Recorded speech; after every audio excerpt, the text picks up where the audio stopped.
Հայաստանը 2022-23 թվականներին Հնդկաստանի հետ կնքել է ավելի քան 1.5 միլիարդ դոլարի պաշտպանական պայմանագրեր։ Այս մասին ասվում է Ռուսաստանի միջազգային հարաբերությունների խորհրդի ռուս-հայկական փոխգործակցությունը ներկայիս փուլում զեկույցում։ Նշվում է, որ այդ ժամանակահատվածում Երևանը մի շարք պայմանագրեր է ստորագրել հնդկական մի քանի զինատեսակների, այդ թվում հրետանային կայանքների, հակաօդային պաշտպանության համակարգերի, ականանետերի եւ տարբեր զինամթերքի գնման վերաբերյալ։ Ըստ ռուսական գերատեսչության զեկույցի, Հայաստանի մեկ այլ խոշոր ռազմական գործընկեր է Ֆրանսիան, որի հետ Երևանը 2023-24 թվականներին կնքել է շուրջ 250 միլիոն դոլարի զենքի գնման պայմանագրեր։ Երևանը հապկի իր դաշնակից Ռուսաստանի հետ վերջին պաշտպանական համաձայնագիրը 400 միլիոն դոլար արժողությամբ կնքել է դեռևս 2021 թվականին, բայց մինչ օրս այն լիովին չի իրականացվել։ Բոլոր պետությունների վերաբերմունքը խաղաղության խաչմերուկ կոնցեպտին եւ յուրաքանչյուր նախաձեռնության հետագա ճակատագիրը կախված է նրանից, թե որքանով է այն անկեղծ եւ ինչպիսին են այդ անկեղծության հետևում կանգնած իրական գործնական քայլերը։ Այս մասին հայտարարել է Ադրբեջանի արտաքին գործերի փոխնախարար Յալչին Ռաֆիևը, մեկնաբանելով Նիկոլ Փաշինյանի կողմից ներկայացված խաղաղության խաչմերուկ նախաձեռնությունը։ Նա հավելել է, Բաքուն կդիտարկի այդ գործնական քայլերը։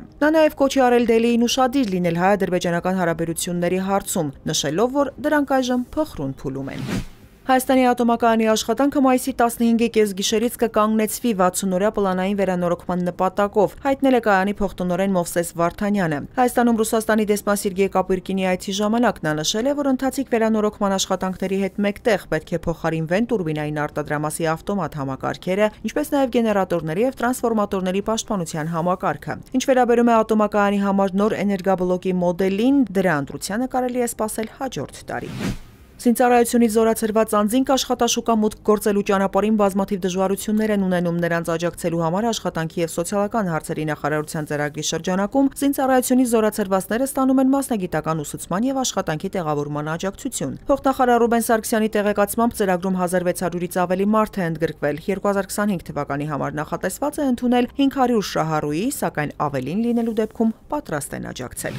Վլադիմիր Զելենսկին հայտարարել է, թե ոչ ոք չգիտի, որքան կտևի Ուկրաինայում պատերազմը, բայց այն եւս 10 տարի չի տևի։ Ուկրաինան չի դիմանա, դա թանկ է նստում բոլորի վրա եւ ոչ միայն ընկերների, այլև թշնամիների, հայտարարել է Զելենսկին, հավելելով Ուկրաինան դեռևս անսասան է, զենքի եւ անօդաչու թռչող սարքերի մատակարարումները բարելավվել են, նույնիսկ եթե բյուրոկրատական ձգձգումները շարունակում են խնդիր մնալ։ Միաժամանակ Զելենսկին կոչ է արել Միացյալ Նահանգներին ու Եվրամիությանը Ռուսաստանի դեմ նոր խիստ պատժամիջոցներ կիրառել։ ԱՄՆ նախագահ Դոնալդ Թրամփը չգիտի, արդյոք Ռուսաստանի նախագահ Վլադիմիր Պուտինը կժամանի Թուրքիա Ուկրաինայում պատերազմի վերաբերյալ մայիսի 15-ին նախանշված բանակցություններին։ Նա նաև ասել է, որ մշտապես քննարկում է Ռուսաստանի դեմ երկրորդական պատժամիջոցները, որոնք նախկինում սպառնացել էր կիրառել, եթե Մոսկվան չկարողանա համաձայնության գալ խաղաղ կարգավորման շուրջ։ Թրամփը չի բացառել, որ կմեկնի Թուրքիա ռուս-ուկրաինական բանակցություններին մասնակցելու, միաժամանակ հաստատել է դրանց պետքարտուղար Մարկո Ռուբիոյի մասնակցությունը։